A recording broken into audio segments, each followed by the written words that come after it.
नमस्कार, आदाब। Crime petrol Dastak में आप सभी का स्वागत है। देखो, तुम मेरी मजबूरी समझने की कोशिश नहीं कर रही हो। समझने समझाने का वक्त खत्म हो गया।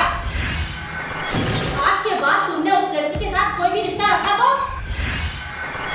समझो तुम्हारा भी वक्त खत्म हो गया। थोड़ा वक्त तो लगेगा ना। तुम्हें बर्बाद करने में कोई भी वक्त नहीं लगेगा।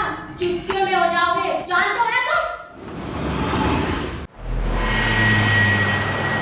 इस दुनिया में हर इंसान का अपना वजूद होता है, अपनी एक खास जगह होती है और वो जगह दूसरा कोई नहीं ले सकता। बात जब रिश्तों की आती है और खासकर मर्द और औरत के बीच के रिश्ते की, तो किसी की जगह लेने की कोशिश खतरे से खाली नहीं। जाहिर है किसी को चोट पहुंचने वाली है और किसी को दर्द होने वाला है। 14 मार्च 2011 मुंबई।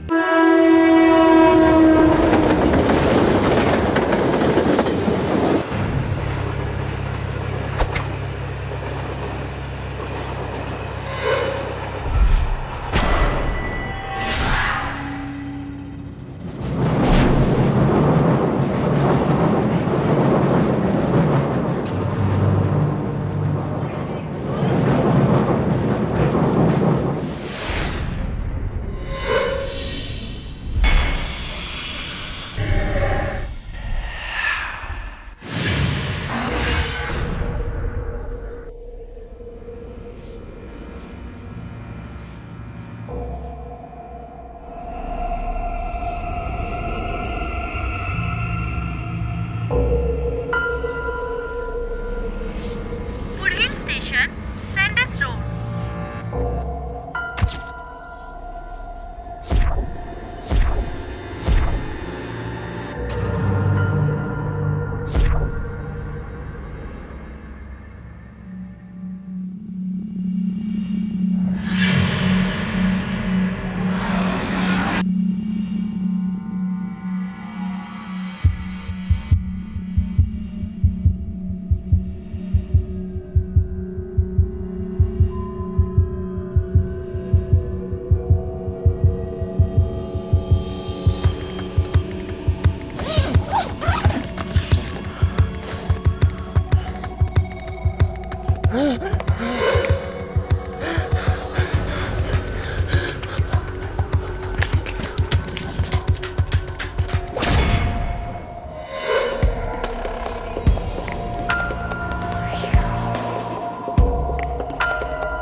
सर, मोती बौखला गया है, किसी एक दिशा में नहीं जा रहा है। रेलवे प्लेटफॉर्म है, पब्लिक प्लेस, काफी मूवमेंट हुई होगी यहाँ पर।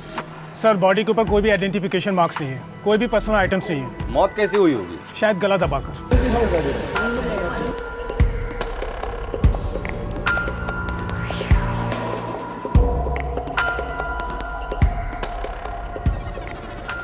उधर सर, काफी बड़ा सूटकेस है, पता करो कौन सी दुकान से खरीदा है उसे। Okay sir. एक सनसनीखेज मर्डर। इस केस का नाम सूटकेस मर्डर पड़ गया था। लाश पर कोई भी ऐसी निशानी नहीं थी जो उसकी पहचान करा पाती। पुलिस को किसी भी दिशा में जाने का रास्ता नहीं मिल पा रहा था। Totally open case. कंफर्म है, गले को हाथों से दबाया गया है। और कोई चोटें? रीढ़ की हड्डी पर 2 फ्रैक्चर हैं। मतलब मर्डर के पहले इस तरह पीटा गया था कि इसके पीठ की हड्डी टूट गई। शायद ऐसा नहीं है, मुझे लगता है कि लाश को सूटकेस में फिट करने के लिए हड्डी तोड़ी गई, और वो भी मर्डर के बाद। सर वो सूटकेस बनाने वाली दुकान कुछ पता नहीं चल पाया। एक काम करो, इस औरत का अखबार में फोटो छाप दो। कोई ना कोई तो इन्फॉर्मेशन इस औरत के बारे में हमें मिल ही जाएगी। सर, एक इन्फॉर्मेशन और देनी थी। जी कहिए। ये औरत प्रेग्नेंट थी, 4था महीना था।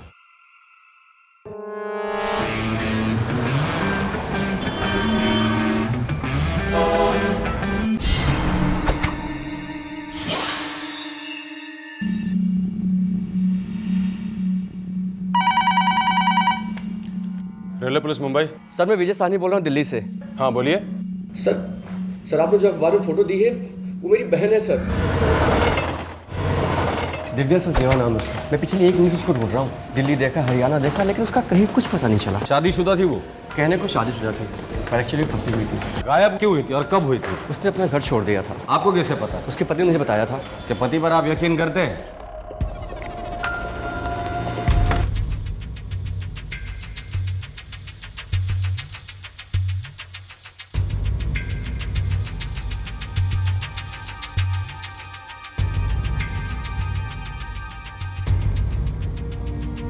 ऐसा लग रहा था कि आखिरकार लावारिस लाश की पहचान हो गई थी, पर जो दिखता है अक्सर ऐसा होता नहीं। पता चला कि ये एक मिस्टेकन आइडेंटिटी का केस था और ये लाश अब भी लावारिस ही थी। सर ये मेरी बहन नहीं है। क्या? पर तुम्ही ने तो कहा था कि सर इसकी शक्ल हूबहू मेरी बहन से मिलती है, लेकिन ये मेरी बहन नहीं है। घूम फिरकर केस फिर उसकी लावारिस चौखट पर आ पहुंचा। वही सवाल फिर गूंज उठा, कौन थी ये औरत? इसका कत्ल क्यों हुआ था? रेलवे पुलिस अब ये पता लगाने में जुट गई कि यह लावारिस लाश मुंबई के सैंडर्स रोड स्टेशन पर पहुंची कैसे। पुलिस के खबरी सुरागों को सूंघने के लिए तैनात किए गए। इस जुर्म की बदबू को पहचानना आसान नहीं था। आखिरकार उस आदमी का पता चल गया जो वो सूटकेस सैंडर्स स्टेशन पर छोड़ गया था। साहब माफ कर दीजिए साहब।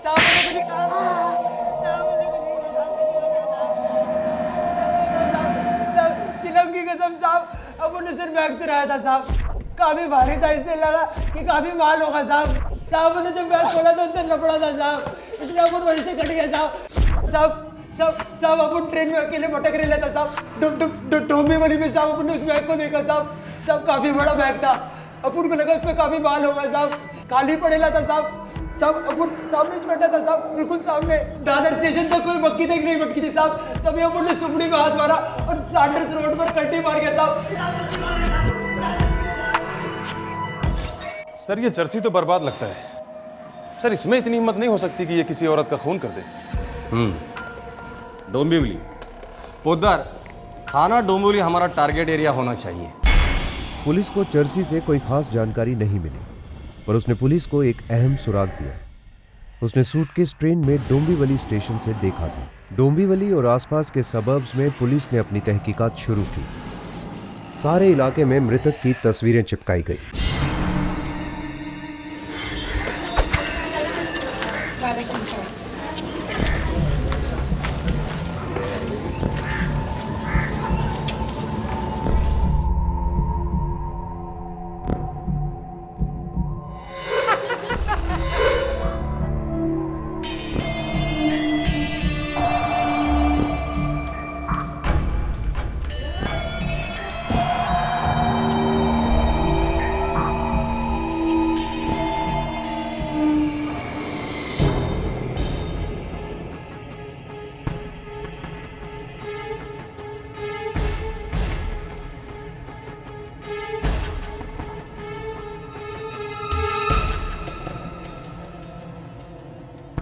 Hello, police station?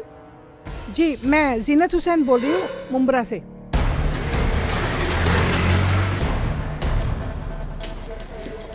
जीनत हुसैन? जी, मैंने ही आपको बुलाया था। वो उस तस्वीर वाली औरत के बारे में बात करनी थी आपसे। जी बताइए, क्या जानती है इस औरत के बारे में? जी ज्यादा तो कुछ नहीं याद है मुझे इसके बारे में। वो क्यों बुलाया हमें? देखिए, पहले एक आदमी ने गलत चेहरा पहचान कर हमारा काफी वक्त बर्बाद किया है। मैं इसके कपड़ों को बहुत अच्छी तरह से पहचानती हूँ और अपनी कारीगरी को तो और भी अच्छी तरह से पहचानती हूँ। इसने जो ड्रेस पहन रखा है वो 1 हफ्ता पहले मैंने ही सिला है। ये देखिए, उसका बचा हुआ कपड़ा भी है मेरे पास। आपा, जरी का काम बॉर्डर पर और गले पर कैसा रहेगा? बहुत बुरा लगेगा। अरे कहाँ बाबा आदम के जमाने की बात करती है। मैं तेरे लिए एक नए डिजाइन की ड्रेस बनाऊंगी। अरे तेरे तो होश ही उड़ जाएंगे। ठीक है आपा, अब आपसे क्या बहस करना।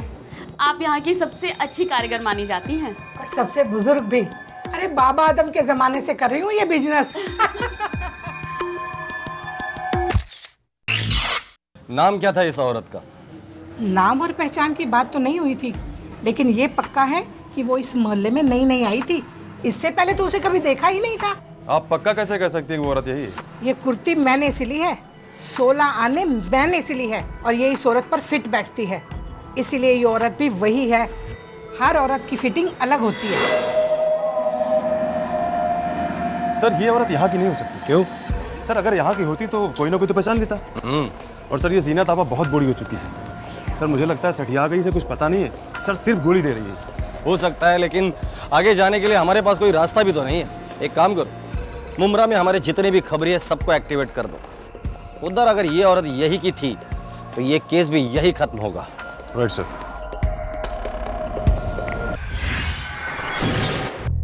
उम्मीद की एक और किरण उभर आई थी। वो औरत शायद पहचानी जाने वाली थी, पर नहीं। पुलिस की सारी कोशिशें ढेर हो रही थी, पर बाबा आदम के जमाने की जीनत आपा की बात 16 आने सही थी। इस लेडीज का नाम रुखसार उल हक है। तुझे कैसे मालूम? अब साहब आपने बताया ना कि 24-25 साल की थी, पेट से थी वो। कोई आता पता है ना साहब? 138/12 सैफुद्दीन नगर में। इधर साहब मुंबई में रहती है। कोई घर वाले, पति? 2 महीने से वो अपनी पति के साथ रह रही थी। तो उसका पति कहाँ है? अब साहब घर पे ताला बंद है। अभी वो लोग इस इलाके में नए आए थे। अच्छा, तो तुझे कैसे पता चला रे? हाँ साहब, पड़ोसियों ने बताया कि उसका पति केम हॉस्पिटल में कुछ डॉक्टर है। नाम है सादिक उल हक। सादिक उल हक। आप बेशक हमारा रजिस्टर चेक कर सकते हैं। सादिक उल हक नाम का कोई भी डॉक्टर हमारे एम्प्लॉयमेंट में नहीं है और ना कभी था, और डेफिनेटली मुमरा इलाके से तो बिल्कुल भी नहीं।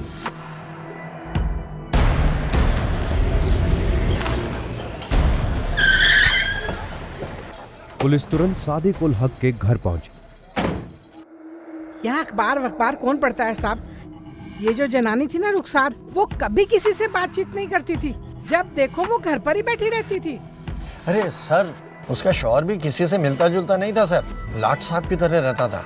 सुना है बड़ी डिग्रियां विग्रियां थी उसके पास। नाक तो उसकी आसमान की तरफ ही रहती थी। किसी ने तो बात की होगी कभी, कोई रिश्तेदार या कोई तो घर पर आता जाता होगा। जी नहीं साहब।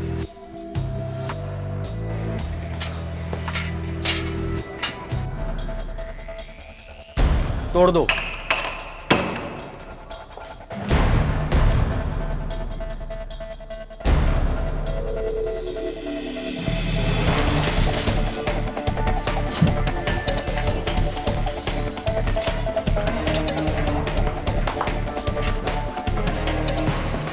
सर इस रेलवे टिकट के अलावा और कुछ नहीं मिला।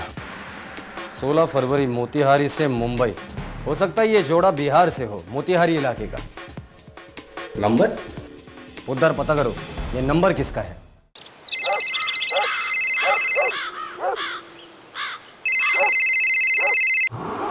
हेलो, फरमाइए। कौन बोल रहा है? हम मुनाफ हुसैन दवा वाला बोल रहे हैं साहब। अच्छा, मैं मुंबई से बोल रहा हूँ। सादिक है क्या वहाँ पर? अरे भाई कौन सादिक? सादिक उल हक, जो मुंबई में रहता है, मुमरा इलाके में, रुखसार के शौहर। अच्छा, अपने डॉक्टर साहब? हाँ वही है। क्या उधर? अरे भाई वो यहाँ क्यों होने लगे? तो कहाँ मिलेगा? उनके बारे में तो तौसीफ या सभी भी कुछ बता सकते हैं। और ये दोनों कहाँ मिलेंगे? अरे साहब, ये हकीम खाना है, कोई डाक खाना नहीं। जितना मालूम था उतना बता दिया। अब कुछ दवा दारू चाहिए तो बताइए, वरना फिर अल्लाह हाफिज। कुछ पता चला? सर 2 नाम बताए हैं, तौसीफ और शबीब। दोनों को अंदर ले लो। हाँ बोलो सर। साहब, शबीब और तौसीफ ये दोनों डॉक्टर सादिक के चचेरे भाई साहब। फिलहाल ये दोनों हैं कहाँ? जिमनानी मेडिकल कॉलेज के हॉस्टल में साहब।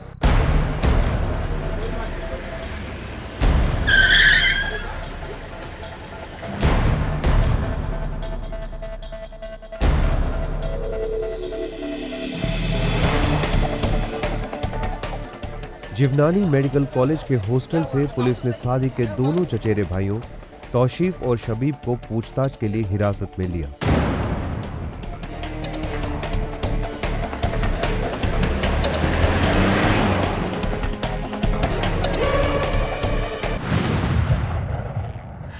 सुराग मिलते जा रहे थे, पर मंजिल अभी बहुत दूर थी। इस बात का कोई अंदेशा नहीं था कि रुखसार का कत्ल क्यों हुआ था और उसकी लाश को एक सूटकेस में डालकर कहां ले जाया जा रहा था। इस केस ने मुंबई रेलवे पुलिस की नींद उड़ा दी थी।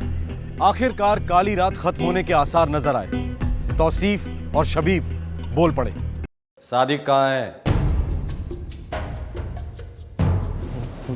हिना के साथ है सर। गर्लफ्रेंड?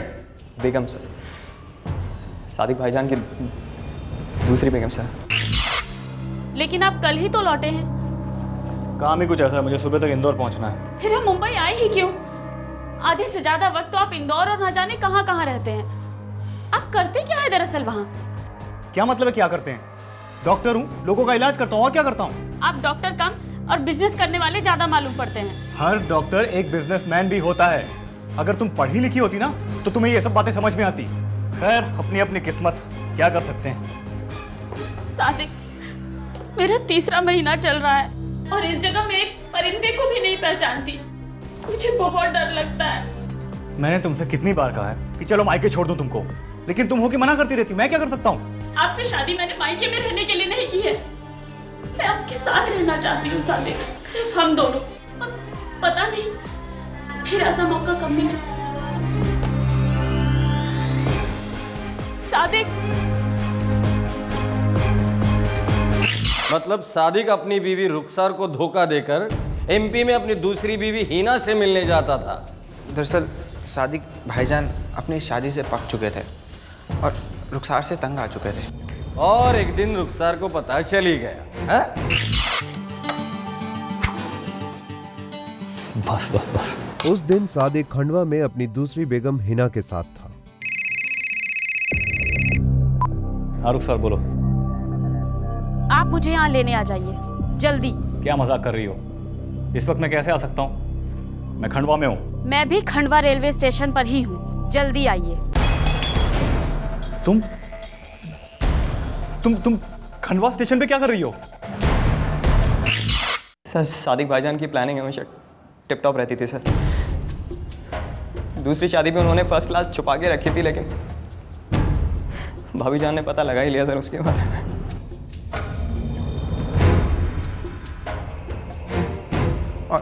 और फिर वो धमकियां देने लगी और बात बात पे पुलिस के पास जाने की बातें करने लगी।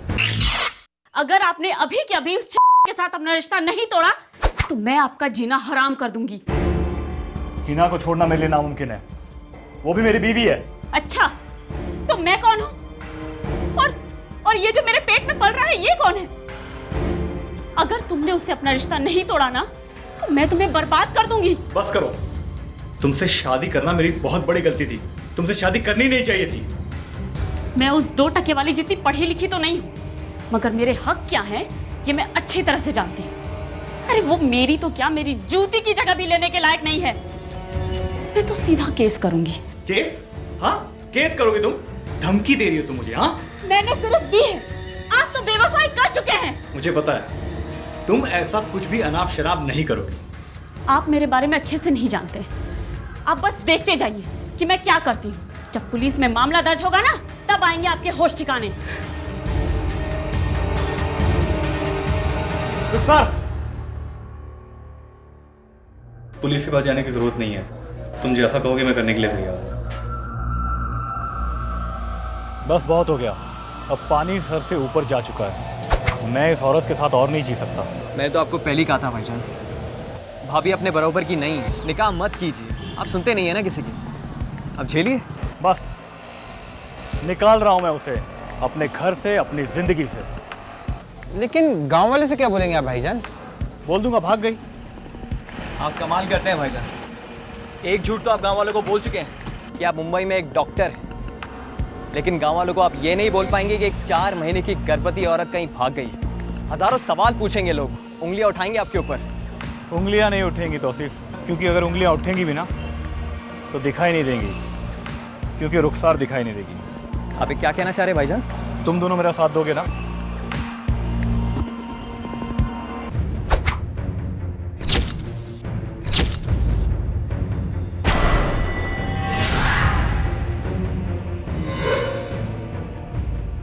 मार्च 2011 को सादिक ने यह निश्चित किया कि रुखसार अपने घर से बाहर ना जाने पाए ताकि पड़ोसियों को उसकी मौजूदगी के बारे में पता ना चले।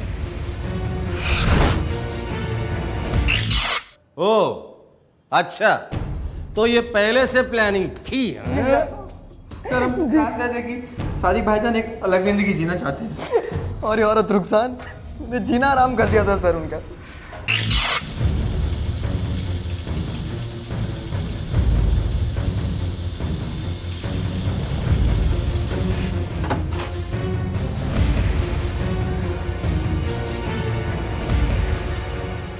रात हो जाए बस। भाईजान लास्ट में फिट नहीं होगी। फिट होगी।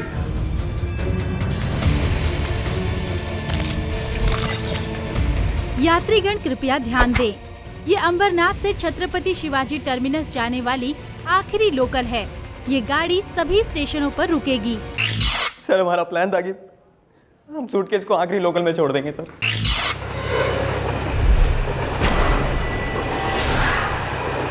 सर रुखसार भाभी और भाईजान को मुंबई आए मुश्किल से 2 महीने हुए थे।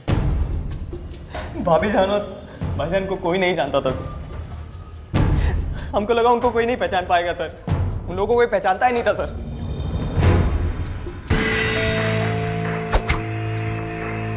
सादिक को खंडवा में धर लिया गया। सादिक को रुखसार का कत्ल करने का रत्ती भर का अफसोस नहीं है। आखिरकार रुखसार की लाश को दफना दिया गया है। रुखसार एक खुशहाल शादीशुदा जिंदगी गुजारने की कोशिश कर रही थी और अपनी इसी कोशिश के चलते किसी के साथ जबरदस्ती जिंदगी बिताना कोई जिंदगी नहीं होती। रुखसार जान चुकी थी कि सादिक उसका नहीं है और शायद उसका कभी था ही नहीं। जरूरी था कि वो अपने साथ हुए धोखे को समाज के सामने रखे और अपने हक के लिए लड़े, प्यार के लिए नहीं। दर्द जरूर होता लेकिन जख्म भर जाते, पर जिंदगी तो नहीं गंवानी पड़ती।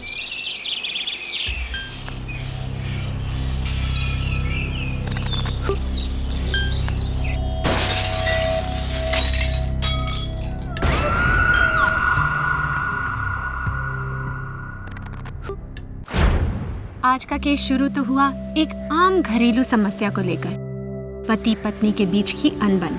पर रिश्तों में लगी दीमक अक्सर होने वाले जुर्म की दस्तक देती है। एक शादीशुदा औरत होने वाले जुर्म के सिग्नल्स पकड़ नहीं पाई और उसे इस गलती की बहुत बड़ी कीमत अदा करनी पड़ी। 23 सितंबर 2010 देहरादून।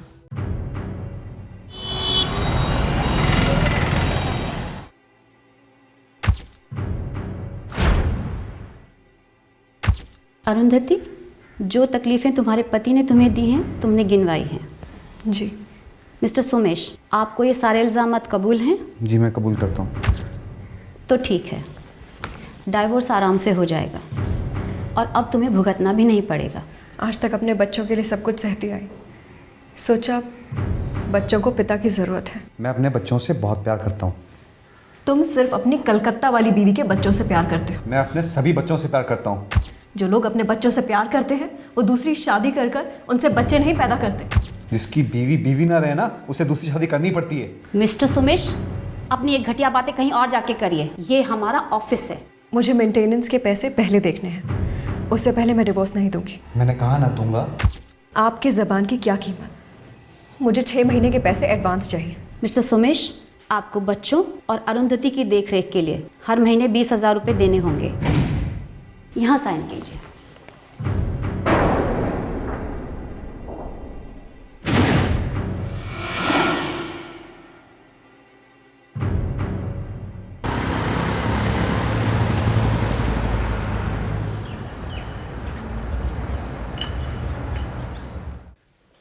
अरुंधति के माता पिता और भैया जानते थे कि अरुंधति की शादी दम तोड़ रही है।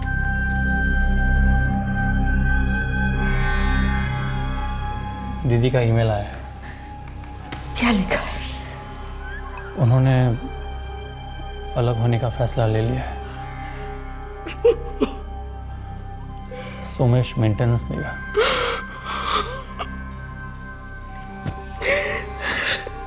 तकदीर नहीं बदलती। नहीं, गलती को तकदीर का नाम मत दो। ये शादी ही गलत थी। भगवान करे उन दोनों के बीच पहले जैसा सब ठीक हो जाए। अरुंधति और सोमेश के बच्चे छोटे थे, पर अपने माता पिता के बीच घमासान लड़ाइयां देख चुके थे, आदी हो चुके थे। लेकिन इन मासूमों को भनक तक नहीं थी कि उनके मम्मी पापा हमेशा के लिए अलग होने जा रहे थे। अरे रोमा, डिवोर्स तो सिर्फ एक फॉर्मेलिटी है ना। मैं कह रहा हूं ना, मैं पूरी तरीके से तुम्हारा ही हूं। अब बस कुछ ही दिनों की तो बात रह गई है।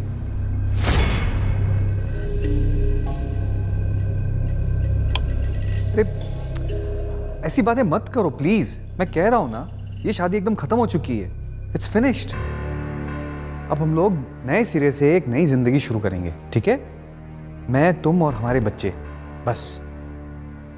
आई love you Roma, I really love you. Okay, bye. पता नहीं वो कौन सा मनहूस दिन था जब तुम मेरी जिंदगी में।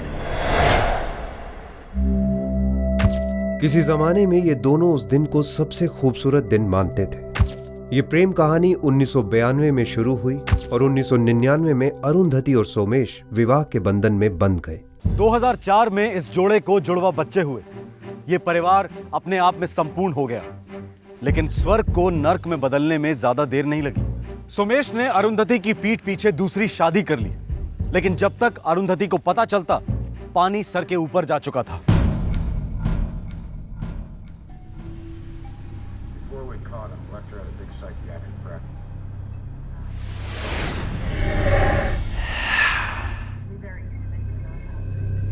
₹5,000 चाहिए। एग्रीमेंट के हिसाब से इस महीने के 20,000 रुपए दे चुका हूं मैं। पूरे नहीं पड़ते हैं सोमेश। तो चाहो खुद कमाओ। तुम पैसे दे रहे हो या मैं तुम्हारे नाम की कंप्लेंट दर्ज कराऊं? हे, मैं डरने वाला नहीं हूं, समझी? मैं भी कोई घुट घुट के मरने वाली नहीं हूं सोमेश।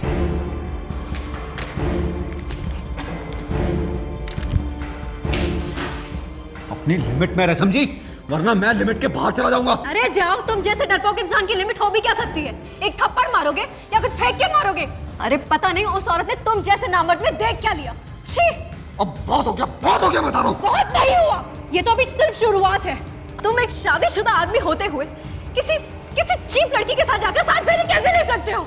अब तुम देखो, कानून तुम्हें जेल के कितने फेरे दिलवाता है। पूरे 7 साल के लिए अंदर जाओगे तुम, समझे? 7 साल के लिए फिरेगी मुझे अंदर? अच्छा, मैं बताता हूँ कितने टाइम के लिए अंदर जाता है तू।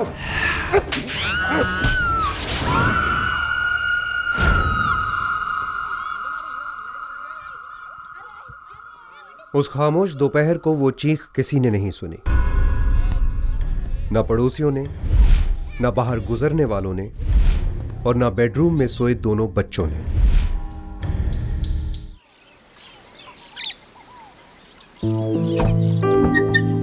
चलो। पापा, मम्मी ऐसे कैसे दिल्ली चली गई? हमको क्यों नहीं लेके गई? बेटा तुम लोग सो रहे थे ना, उनको जल्दी थी इसलिए चले गए। मैं मम्मी से कभी बात नहीं करूंगी। ऐसा नहीं कहते शोना, मम्मी को अपनी मम्मी से मिलने जाना था ना। तुम लोग भी बड़े हो रहे हो, तुम लोग को काफी सीखना सिखाना बाकी है अभी।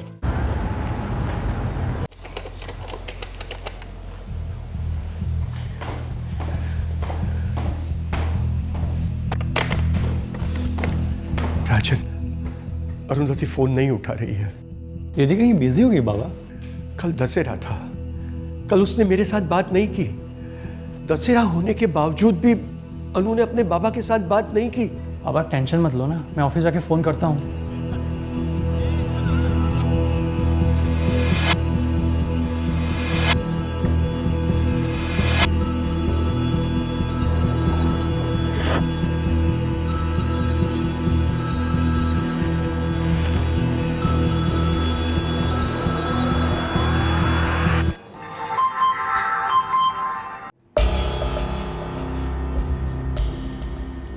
मैं ठीक हूँ, बस कुछ चीज़ें सुलझानी थी।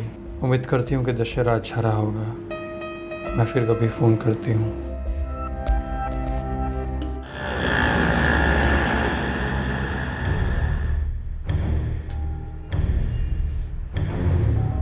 एक्सक्यूज मी सर, मैं हेल्प यू? जल्द से जल्द डिलीवरी कब तक कर सकते हैं? सर 24 घंटों में। आप लोग कैश लेते हैं या सिर्फ कार्ड लेते हैं? सर आपने मॉडल चूज़ कर लिया है ना? हाँ, ये वाला। Sir I am sorry, don't mind, ये फ्रीजर है, नॉर्मली घरों में यूज़ नहीं होता है। आप कहें तो मैं आपको दूसरे फ्रिज दिखा देता हूँ जो घरों में यूज़ होते हैं, और उन पर स्कीम्स भी हैं। क्यों, कोई प्रॉब्लम है? मुझे ये वाला चाहिए। Okay sir, sure. मैं कैश दे देता हूँ। प्लीज़।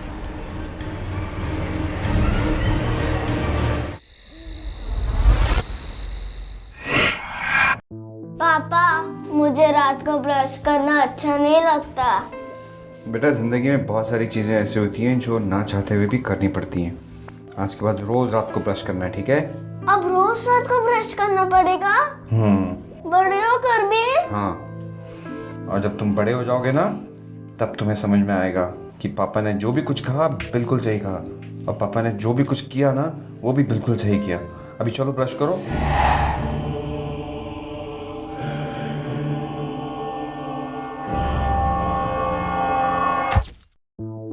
सोमेश ने रोजमर्रा के काम की जिम्मेदारी तो बखूबी उठा ली, लेकिन बच्चे हर पल अपनी माँ की कमी महसूस कर रहे थे।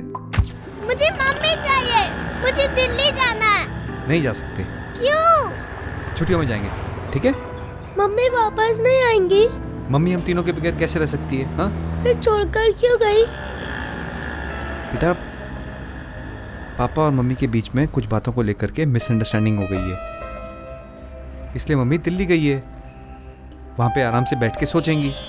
तब तक पापा है ना तुम्हारा ख्याल रखने के लिए। मेरी बातें समझ रहे हो ना यश, मीनाक्षी?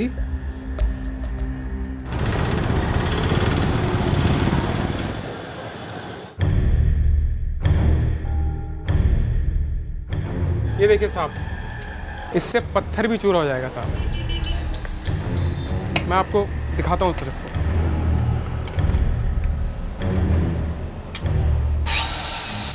ये कितने का है? ये 3,500 का है सर। अगर आप इसको लेंगे तो इसके साथ आपको 3 ब्लेड मुफ्त भी मिलेंगे। इसको पैक कर दो।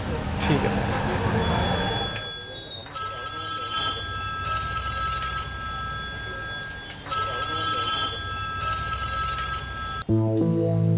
बोल राजन। हाँ बस ऐसे ही, वो दीदी फ़ोन नहीं उठा रही थी और 2 दिन से बात भी नहीं हो पा रही है। अरे वो तो मुझसे भी बात नहीं कर रही है, बैठी रहती है पुतले की तरह चुपचाप। क्यों?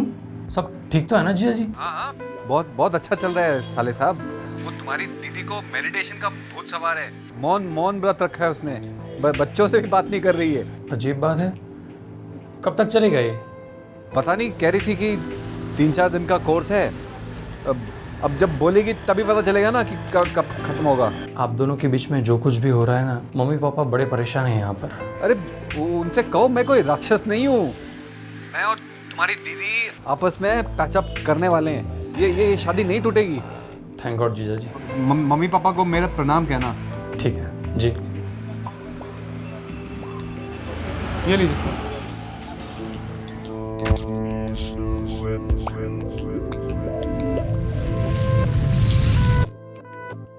चलो नाश्ता रेडी है, आ जाओ। यू फ्रिज इतनी बड़ी वाली हो? ऐसा फ्रिज तो आइसक्रीम की दुकान में होता है ना? हाँ, हम लोग भी आइसक्रीम की दुकान खोलेंगे। तुम लोग उसमें काम करोगे ना, तुम लोग को तनख्वाह आइसक्रीम में मिलेगी। आप मजाक कर रहे हैं ना पापा? नहीं। हम इतनी सारी आइसक्रीम खाएंगे तो मम्मी हमें बहुत डांटेगी। तुम्हें जो आइसक्रीम खानी है, जितनी आइसक्रीम खानी है तुम खाना, मम्मी चूं तक नहीं करेगी। पक्का? पक्का। सच? सच। ये लीजिए आपके लिए। ये ले बेटा। मैंने जगन्नाथ जी से कहा था कि मेरी अरुंधति की जिंदगी संवार दे। शुक्र है उन्होंने मेरी सुन ली। ये नसीब वसीब के चक्कर में मत पड़ो, सब ठीक ही होगा। मैं सोच रहा था कि दिवाली के लिए दीदी और बच्चों को थोड़े दिन के लिए यहाँ लेके आते, खूब मस्ती करेंगे। हाँ क्यों नहीं। बहुत अच्छा इरादा है, जल्दी से जाके उसे ले आ। बहुत दिन हुए उसे देखे हुए।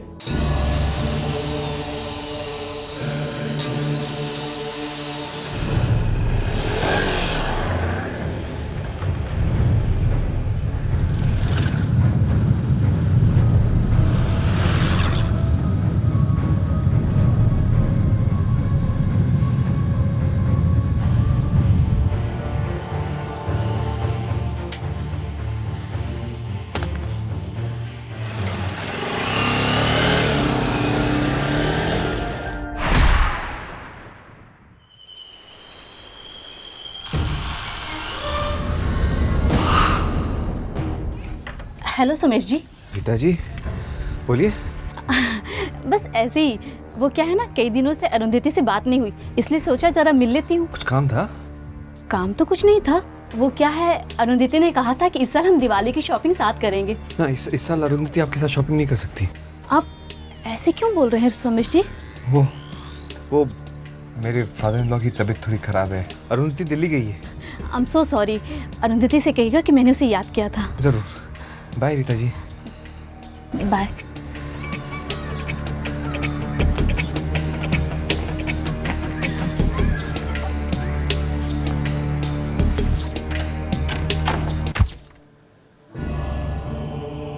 जाहिर है कि सोमेश झूठ बोल रहा था। अरुंधति के माता पिता से झूठ, अपने बच्चों से झूठ और पड़ोसियों से झूठ। सभी लोग जानते थे कि सोमेश और अरुंधति के बीच सब ठीक नहीं है। सोमेश किसी से ठीक से नहीं मिल रहा था और अरुंधति, वो तो मानो गायब ही हो गई थी। अरुंधति कहां थी? क्या हुआ था अरुंधति के साथ? ये सारे सवाल बहुत जल्दी उठने लगे। जीजा जी जरा दीदी का फोन दीजिए। अरे राजन, मैं पहले बोल चुका हूं ना तुझसे। हाँ, वो मेडिटेशन, लेकिन उसको तो कितने दिन हो गए। अरे तो अरुंधति को तेरे से बात नहीं करनी है तो मैं क्या कर सकता हूँ इसमें? अरे वो SMS कर सकती है, ईमेल कर सकती है, तो फोन पे क्यों नहीं आ सकती? वो किसी से बात नहीं कर रही है ना, मुझसे नहीं बात कर रही है, तुझसे नहीं बात कर रही है, तेरे मम्मी पापा से नहीं बात कर रही है। तू जानता है ना तेरी बहन कितनी जिद्दी है। जीजा जी, मैं उससे कई ज्यादा जिद्दी हूँ। उसे फोन दीजिए, अभी दीजिए। मैं घर पहुँच के देता हूँ। कितनी देर में घर पहुँच रहा है? बस थोड़ी देर में। कितनी देर में जीजा जी? 1 घंटे में बस। खुश? या तेरी दीदी खामोश हो गई तो तू मुझे क्यों विलन बना रहा है?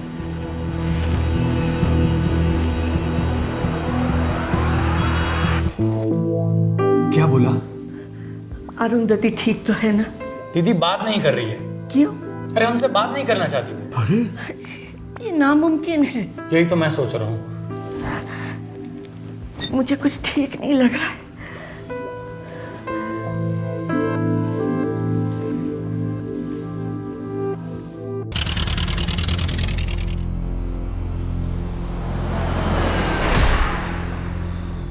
अगले ही दिन अरुंधति का भाई राजन देहरादून पहुंचा।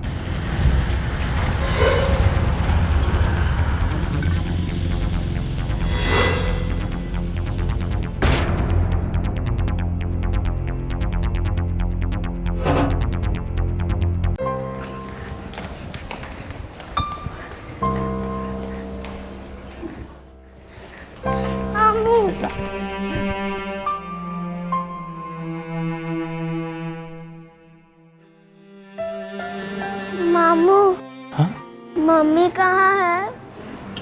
मम्मी आपके साथ क्यों नहीं आई मामू? मुझे मम्मी की बहुत याद आ रही है मामू। मैं भी आपके साथ दिल्ली चलूंगी। मुझे भी मम्मी से मिलना है। तुम्हें कैसे पता चला कि मम्मी दिल्ली में है? पापा ने कहा था मामू। पापा ने? कब कहा था बेटा? बहुत दिन हो गए जब से मम्मी दिल्ली गई है, तब से। अच्छा बेटा, तुमने मम्मी को दिल्ली जाते देखा था? कोई बात हुई थी? नहीं, तभी हम लोग सो रहे थे। पापा कह रहे थे मम्मी दिवाली में वापस आ जाएगी, पर नहीं आई। मामू, क्या मम्मी हमसे नाराज है क्या? नहीं बेटा, नाराज नहीं है। देखो बेटा, मम्मी बहुत जल्द तुमसे मिलने आएगी, ठीक है? एक काम करो, अभी क्लास में जाओ, पढ़ाई करो, मैं शाम को लेने आता हूँ, ठीक है? जाओ।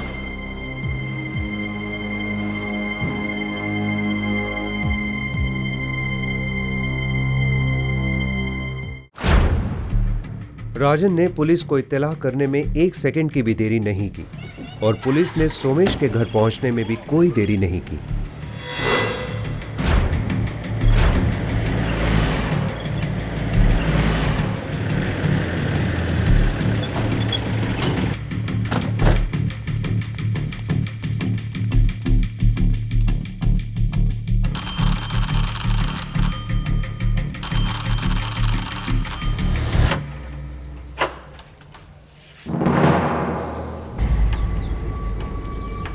मेरी दीदी कहाँ है?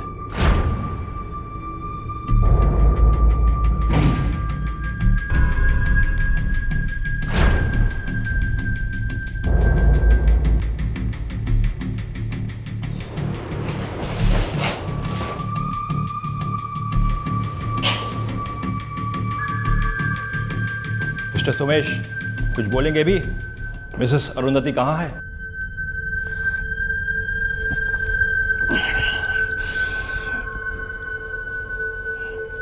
अरुंधति मर गई है।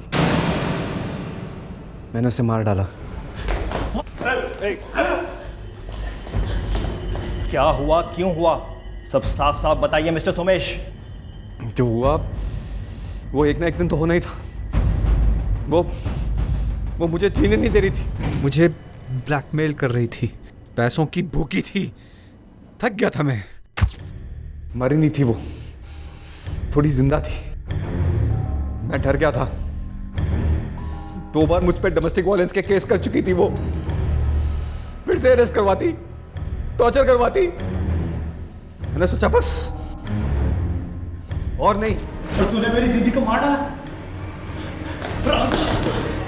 अरे जान से मार डाला मेरी दीदी को। कितनी सीधी सादी थी। मेरी जिंदगी हराम कर दी थी उसने, जीने भी नहीं दे रही थी, मेरे बच्चे छीन रही थी तेरी सीधी सादी बड़ी दीदी।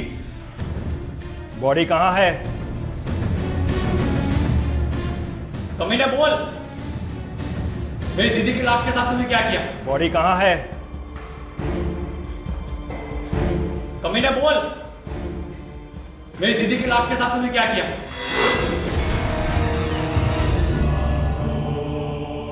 दो दिनों तक सोमेश ने अरुंधति की लाश को घर पर ही रखा।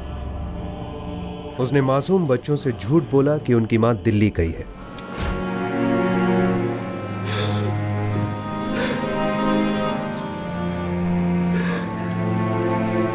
पूरा देहरादून शहर, पूरा देश इस विकृत घिनौने जुर्म की खबर सुनकर सकते में आ गया।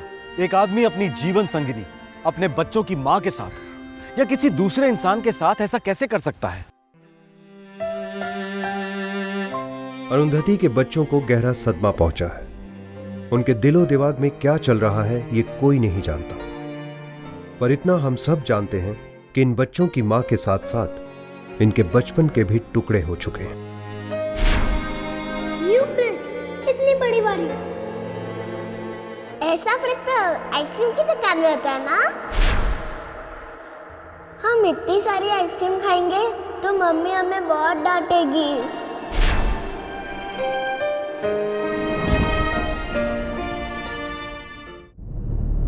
24 मार्च 2011 को सोमेश के खिलाफ चार्जशीट फाइल हुई। फिलहाल वो जुडिशियल कस्टडी में है।